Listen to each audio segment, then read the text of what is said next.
আমরা নির্বাচনের আরও তথ্য জানতে চাই। আমাদের সহকর্মী ওমর আমাদের সঙ্গে যুক্ত হচ্ছেন কক্সবাজার থেকে।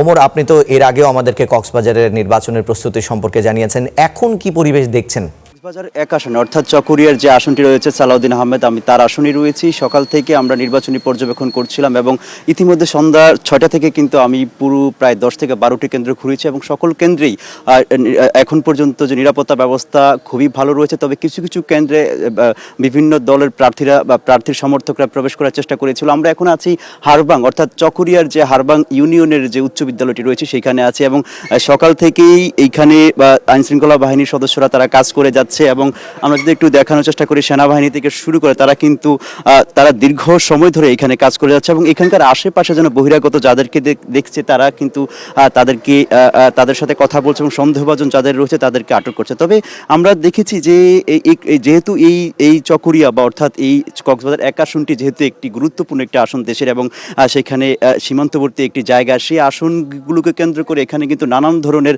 সংশয় আসলে রয়ে গেছে। আমরা দেখতে পেয়েছি, সেটা দেখতে পেয়েছি এবং আমরা দেখতে পেয়েছি যে সেনাবাহিনীর সদস্যরা কিন্তু সেখানে তারা কাজ করে যাচ্ছে। আমি যদি একটু এখানে একজন সেনা সদস্য রয়েছেন, ঊর্ধ্বতন কর্মকর্তা, তার সাথে আমি একটু কথা বলার চেষ্টা করব। আসলে তিনি এই হারবাং ইউনিয়নের যে কেন্দ্রগুলো রয়েছে তারা দায়িত্বে এবং সেগুলো তারা শুরু থেকেই তারা পাহারা দিচ্ছে এবং সেখানে কোনো ধরনের অপ্রীতিকর ঘটনা যাতে না ঘটে সেটিও তারা চেষ্টা করছে। আমি যদি একটু আপনাকে একটু বলি বা আমি যদি একটু জানতে চাই যে এখন পর্যন্ত আপনারা কি দেখলেন এবং এখানকার অবস্থা কি দেখলেন?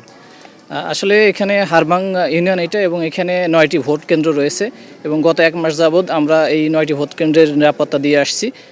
এখন পর্যন্ত তেমন অপ্রীতিকর কোনো কিছু ঘটে নাই। আমরা নিরাপত্তা, জনসাধারণের নিরাপত্তা যাতে নিশ্চিত ভোট দিতে আসতে পারে সেই লক্ষ্যে আমরা কাজ করে যাচ্ছি।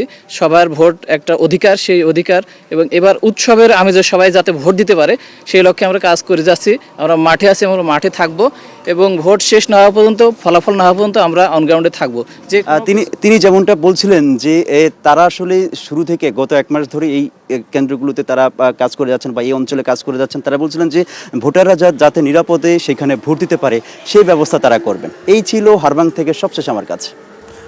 দর্শক সহকর্মী ওমর, আপনাকে ধন্যবাদ। আমরা জানছিলাম ওমর আমাদের কক্সবাজারের নির্বাচনী নিরাপত্তা পরিস্থিতি সম্পর্কে এতক্ষণ জানাচ্ছিলেন।